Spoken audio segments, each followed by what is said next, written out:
Salam alaikum, je suis téléconseiller dans un centre d'appel. Je salue tout le monde, mes collègues et autres. Et je remercie aussi Popovic de m'avoir donné cette opportunité de pouvoir partager avec vous mon vécu dans son podcast Terem.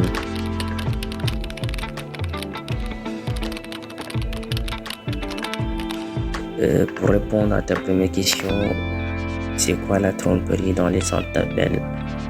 La tromperie n'est rien d'autre que c'est le fait d'avoir comment on appelle même un déphasage entre ce que l'on a affiché et ce que tu trouves sur place.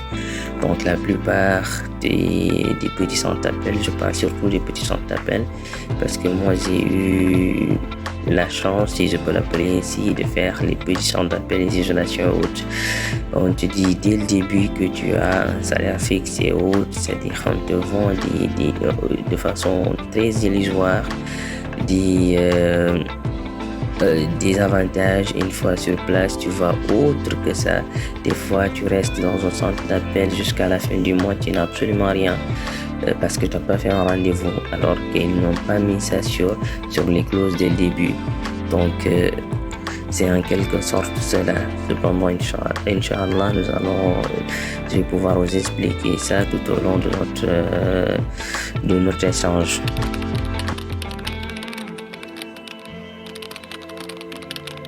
D'accord, comment j'ai vécu cela, je me rappelle très bien. Un Sénégalais m'a contacté un jour, me disant tout simplement qu'il a un centre d'appel, donc il travaille avec les Canadiens. Il m'a promis un salaire fixe de 5000 dirhams et autres avec des primes et autres.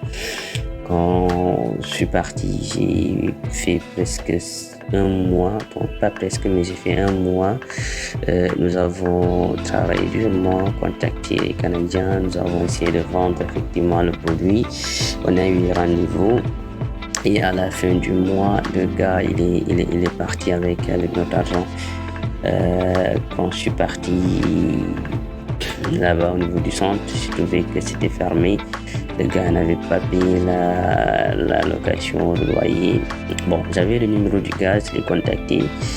Et à chaque instant quand le contact c'est de moi et mes camarades, il nous dit il va nous payer quel que soit Alpha, lui il va nous donner notre argent, donc à tout un chacun.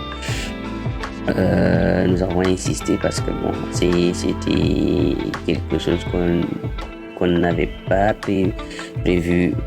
Bon, moi je dirais tout simplement que j'ai passé presque tout le mois à faire des dépenses,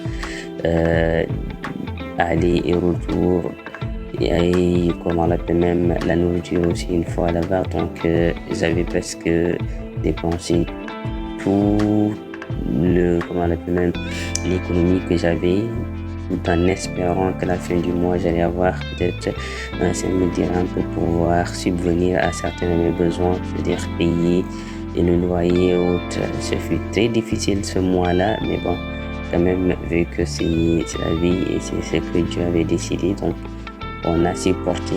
Mais franchement, c'est quelque chose qui m'a beaucoup marqué dans le milieu des centres d'appel.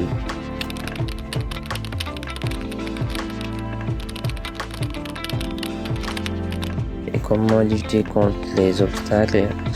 Je dirais tout simplement qu'au Maroc, si l'on est réglo, c'est-à-dire qu'on a la carte séjour, on a la CNSS et autres. Si on veut un peu ne pas vivre ce qu'on appelle la tromperie, parce qu'on va pas choisir des centres d'appel, de petits centres d'appel. On va cependant aller directement dans les grands centres d'appel où on a tous les avantages qu'il faut et ce qu'ils affichent est en phase avec ce que tu trouves sur place.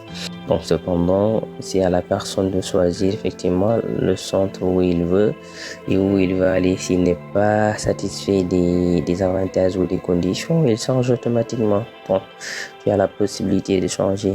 Et c'est différent quand tu viens dès le début et que tu penses déjà à la location à la fin du mois, donc tu peux être berné automatiquement.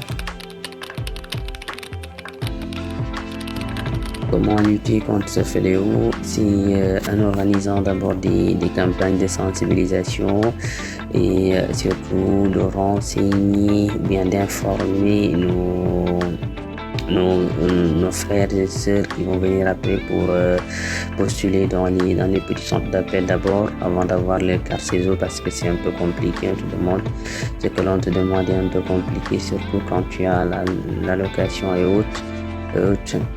Et aussi de leur demander surtout de se méfier des Sénégalais effectivement parce que la plupart des tromperies sont faites par nos frères sénégalais. Ce sont eux qui sont les premiers à te tromper. Donc de se méfier d'eux, de se renseigner surtout, sur la possibilité ou bien les conditions de vie avant de venir et surtout de se renseigner avant d'aller dans un centre d'appel.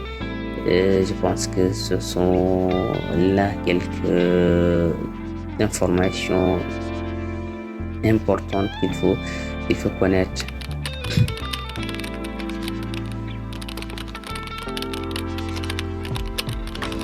Ce qui m'a marqué, c'est le fait de se retrouver dans un carrefour de rêves brisés.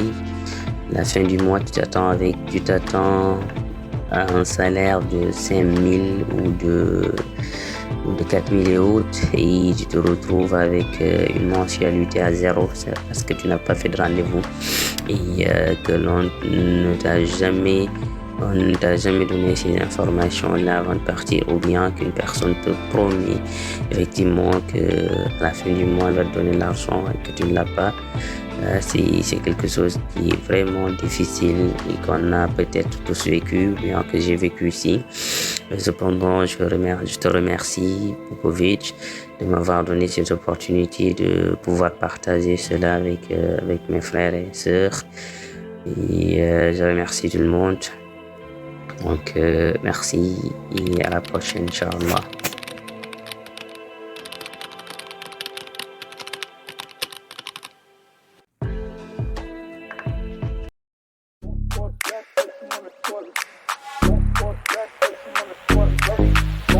Back,